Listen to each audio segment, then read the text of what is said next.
Hey guys, మన RK tutorial యాప్లో course purchase చేసే విధానము కొంతవరకు చేంజ్ కావడం అయితే జరిగిందండి. సో దాన్ని దృష్టిలో ఉంచుకొని చాలామంది అభ్యర్థులు అడుగుతున్నారు. మీ డౌట్స్కి క్లారిఫికేషన్ అయితే వస్తుందండి. సో మన యాప్లో తెలంగాణ, ఆంధ్రప్రదేశ్, సెంట్రల్ ఉద్యోగాలకు సంబంధించి అన్ని కోర్సెస్ అందుబాటులో ఉన్నాయండి. సో చాలా తక్కువ కాస్ట్లో అందుబాటులో ఉన్నాయి. సో యాప్ ఓపెన్ చేయగానే స్టోర్ ఆప్షన్ వస్తుందండి. స్టోర్ పైన క్లిక్ చేయగానే మీకు అన్ని కోర్సెస్ వస్తాయి. ఫర్ ఎగ్జాంపుల్ మెంటల్ ఎబిలిటీ కొనాలనుకుంటున్నారనుకోండి, దానిపైన క్లిక్ చేయండి. క్లిక్ చేయగానే మీకు ఇక్కడ ఐ ఆమ్ ఇంట్రెస్టెడ్ అని కనిపిస్తుందండి. దీనిపైన క్లిక్ చేయండి. క్లిక్ చేయగానే మీకు వెంటనే ఒక మెసేజ్ అనేది మీ వాట్సాప్కి ప్లస్ మీరు వాట్సాప్ నెంబర్తో లాగిన్ అయితే వాట్సాప్కి వస్తుంది. నార్మల్ నెంబర్తో అయితే మొబైల్ నెంబర్కి మెసేజ్ అయితే వస్తుంది. ఓకేనా? సో దీన్ని క్లోజ్ చేసి వెంటనే మీ వాట్సాప్ ఓపెన్ చేయగానే ఈ విధంగా హాయ్ అని మీ పేరుతో వస్తుందండి. సో ఈ విధంగా బై నౌ అనే ఆప్షన్ కూడా చూపిస్తుంది ఇక్కడ. ఓకేనా? సో ఏ కోర్స్ మీరు కొనాలనుకుంటున్నారో దేనిపైన క్లిక్ చేస్తారో కూడా చూపిస్తుంది. సో ఇక్కడ బై నౌ అనే ఆప్షన్ పైన క్లిక్ చేయండి ఫ్రెండ్స్. సో దానిపైన క్లిక్ చేయగానే మీకు డైరెక్ట్గా ఓపెన్ అవుతుందండి. ఓకేనా? పేమెంట్ గేట్వే ఓపెన్ అవుతుంది. ఇక్కడ నుంచి మీరు గూగుల్ పే కానీ, ఫోన్పే కానీ, సో డైరెక్ట్ ఇంటర్నెట్ బ్యాంకింగ్ ద్వారా కూడా కోర్స్ అయితే పర్చేజ్ చేయవచ్చు. చూడండి, ఇక్కడ పే నౌ అనగానే పే నవ్వు అయిపోతుంది.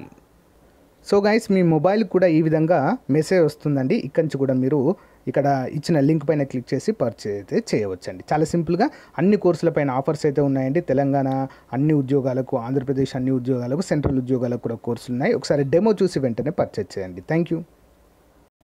హే guys, welcome to RK tutorial. So guys, ఈరోజు మనము APPSC group 2 mains science and టెక్నాలజీలో భాగంగా మరి ఈ యొక్క టాపిక్ అయితే చూడబోతున్నామండి. అంతర్జాతీయ సౌర కూటమి. నిన్నటి క్లాస్కి ఇది ఎక్స్టెన్షన్ అండి. ప్రీవియస్ క్లాస్కి ఇది ఎక్స్టెన్షన్గా చెప్పుకోవచ్చు. పునరుత్పాదక ఇంధన వనరులు అనేటువంటి టాపిక్లో. ఓకేనా? మరి చాలా అంశాలు అయితే నిన్న మనం చూసాము, సోలార్ ఎనర్జీకి సంబంధించినటువంటివి. ఓకే, ఈరోజు అంతర్జాతీయ సౌర కూటమి అనే అంశాన్ని చూద్దాము. ఓకేనా? చూద్దాం. ఉష్ణమండల దేశాలన్నీ కలిపి భారీ స్థాయిలో సౌరశక్తిని ఉత్పత్తి చేసుకోవాలనే లక్ష్యంతో 2015లో ప్రధానమంత్రి నరేంద్ర మోదీ అంతర్జాతీయ సౌర కూటమిని ప్రారంభించడం జరిగింది. మన భారతదేశమే ఇనిషియేషన్ తీసుకొని ఎప్పుడండి 2015లో దీన్ని ప్రారంభించడం జరిగింది. ప్రధానిగా ఉన్న మోదీ గారు. మరి భూమధ్య రేఖకు ఇరువైపులా ఉన్న అనేక ఉష్ణమండల దేశాలు సూర్యపుత్రులుగా అభివర్ణిస్తూ వారందరూ ఈ కూటమిలో చేరాలని ప్రధాని పిలుపునివ్వడం అయితే జరిగింది. ఈ కార్యక్రమాన్ని 2015 నవంబర్ 30న ప్రారంభించడం జరిగింది. మరి నవంబర్ 2015లో ప్యారిస్లో జరిగే అంతర్జాతీయ వాతావరణ మార్పు సదస్సుకు ముందు జరిగిన ఇండియా ఆఫ్రికా సమ్మిట్ మరియు సభ్య దేశాల సమావేశంలో ప్రధానమంత్రి నరేంద్ర మోదీ ఈ కార్యక్రమాన్ని ప్రారంభించారు. ఈ కూటమి ప్రారంభోత్సవంలో అప్పటి ఫ్రాన్స్ అధ్యక్షుడు ఫ్రాంకోయిస్ హోలాండ్, మరి అప్పటి ఐక్యరాజ్యసమితి secretary general Ban Ki Moon ఇందులో పాల్గొనడాన్ని మనం చూడవచ్చు. నోట్: ఇంటర్నేషనల్ సోలార్ అలయన్స్ యొక్క ఫ్రేమ్వర్క్ ఒప్పందము నవంబర్ 2016లో మొరాకోలోని మారాకేష్లో వాతావరణ మార్పుల సమావేశము అంటే పార్టీల కాన్ఫరెన్స్ యొక్క 22వ సెషన్ COP22 సందర్భంగా సంతకాల కోసం అయితే ప్రారంభించబడింది. ఇంపార్టెంట్ అండి. మరి మొదటి రోజు నవంబర్ 15, 2015 16 దేశాలు ఒప్పందంపై సంతకం చేశాయి.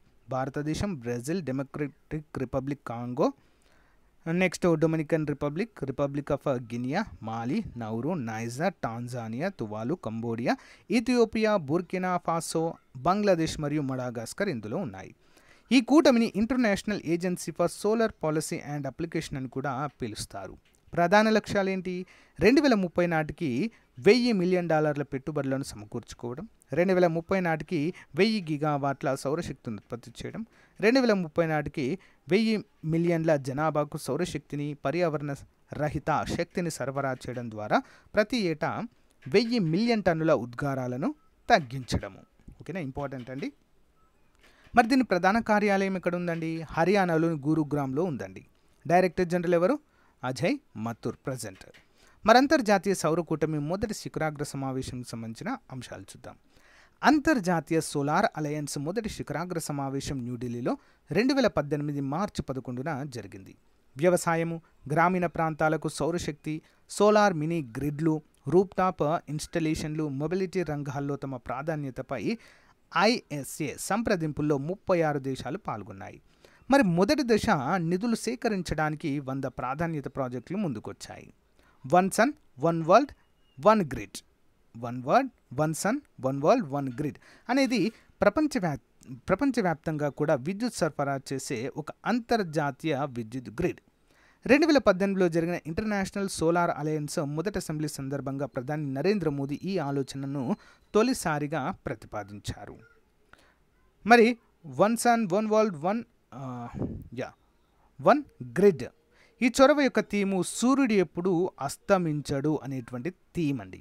మరి ఈ చొరవ వివిధ ప్రాంతీయ గ్రిడ్లను ఒక సాధారణ గ్రిడ్ ద్వారా కనెక్ట్ చేయడము లక్ష్యంగా పెట్టుకుంది. ఇది పునరుత్పాదక శక్తిని, ముఖ్యంగా సౌరశక్తిని బదిలీ చేయడానికి ఉపయోగించుకుంటుంది.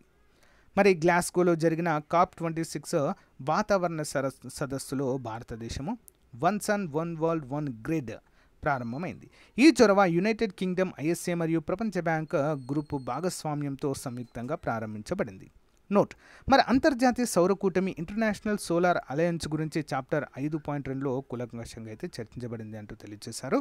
ఇతర అంశాలు: సృష్టి పథకం భారతదేశంలో రూప్ టాప్ సౌర విద్యుత్ ప్రాజెక్టులను ప్రోత్సహించడానికి sustainable roof top implementation of solar transfiguration of India Srishti అనే పథకము ఏర్పాటు చేయడం జరిగింది. నెక్స్ట్, అటల్ జ్యోతి యోజన, అజయ్ అంటారు దీన్ని.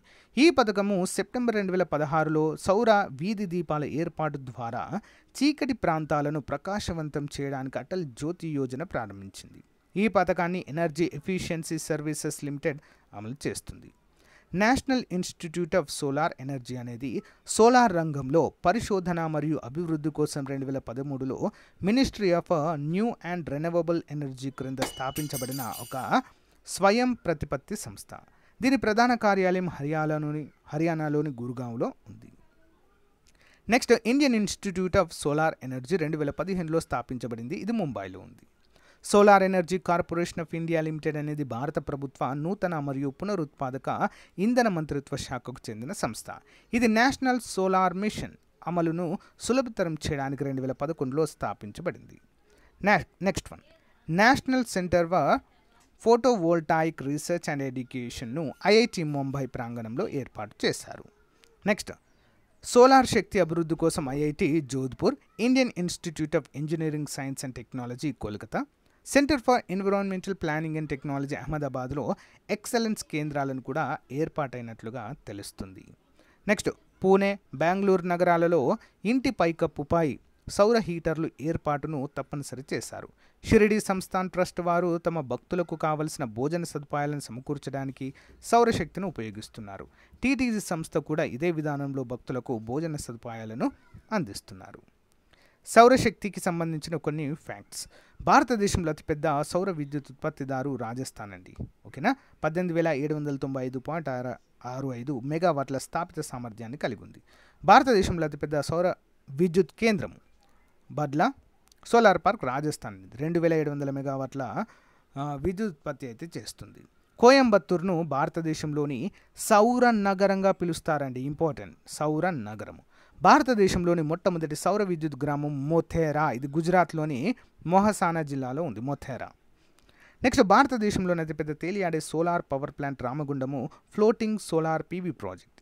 ఈ సోలార్ పవర్ ప్లాంట్ తెలంగాణ రామగుండంలో ఉండడం అయితే మనము చూడవచ్చు. ఓకేనా. నెక్స్ట్, రాజస్థాన్లోని జైసల్మీర్ జిల్లాలో ఉన్న నౌక్ గ్రామంలో గోదావరి గ్రిడ్ ఎనర్జీ లిమిటెడ్ మొదటి సోలార్ పవర్ ప్లాంట్ను స్థాపించింది. Next, CIAL Cochin International Airport Limited అనేది పూర్తిగా సౌరశక్తితో నడిచే ప్రపంచంలోని మొట్టమొదటి విమానాశ్రయం అండి. నెడుంబర్సేలో ఉంటుంది. ఇది నెడుంబర్సే ఇంటర్నేషనల్ ఎయిర్పోర్ట్ అని కూడా అంటారు. ఓకే. నెక్స్ట్, విద్యుత్ చట్టం 2003 యొక్క నిబంధనలకు లోబడి సౌర విద్యుత్ ప్లాంట్లను వ్యవస్థాపించడానికి 100% విదేశీ ప్రత్యక్ష పెట్టుబడి అనుమతించబడుతుంది. అంటే FDIల ద్వారా కూడా ఇది సాధ్యమవుతుంది. వివిధ రాష్ట్రాల్లో ఉన్నటువంటి సోలార్ పార్కులు అండి. ఆంధ్రప్రదేశ్లో Anantapuram 1 solar park, Kurnool solar park, Kadapa solar park, Anantapuram 2 solar park, hybrid solar wind park అండి ఇవి. ఓకేనా. స్థాపిత సామర్థ్యాలు కూడా ఇక్కడ ఇవ్వడం జరిగింది. అనంతపురంలో 1500, కర్నూలులో 1000, కడప సోలార్ పార్క్లో 1000, అనంతపురం 2 సెకండ్ ఫేజ్లో 500, హైబ్రిడ్ సోలార్ విండ్ పార్క్లో 160 స్థాపిత మెగావాట్ల సామర్థ్యము. అరుణాచల్ ప్రదేశ్లో లోహిత్ సోలార్ పార్క్, నెక్స్ట్ రాథానే సడా సోలార్ పార్క్, నెక్స్ట్ హర్సత్ సోలార్ పార్క్, తోలేరా solar park, Dholera solar park. ఓకేనా, ఇవన్నీ కూడా ఉన్నాయి.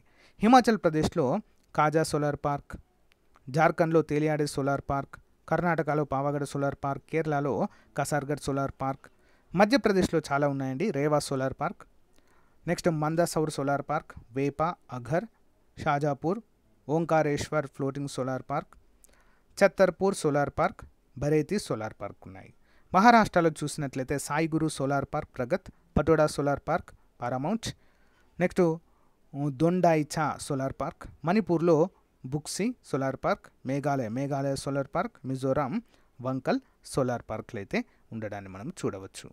అండ్ రాజస్థాన్లో చూసినట్లయితే Badla 2 solar park, Badla 3, Badla 4, next Phalodi Pokhran solar park, Fatehgarh phase 1B solar park, Nokh solar park. ఉత్తరప్రదేశ్లో జలౌన్ సోలార్ పార్క్. సో ఇదండి మరి పునరుత్పాదక ఇంధన వనరుల్లో భాగంగా సోలార్ గురించినటువంటి అంశాలండి. ఓకేనా, సో ఇది మన భారతదేశంలో ఏ విధంగా, ప్రపంచవ్యాప్తంగా ఏ విధంగా స్టార్ట్ అయింది, ఇనిషియేషన్స్ ఏంటి, భారతదేశంలో ప్రపంచంలో అతిపెద్దవి ఏంటి అని కూడా మనం క్లియర్గా చూసాము. సో గైస్, ఇది ఈ రోజుకు సంబంధించిన క్లాస్. మరొక ఇంపార్టెంట్ టాపిక్తో మళ్ళీ మీ ముందుకు రావడం జరుగుతుంది. Thank you guys, thank you for support. Have a nice day. Bye.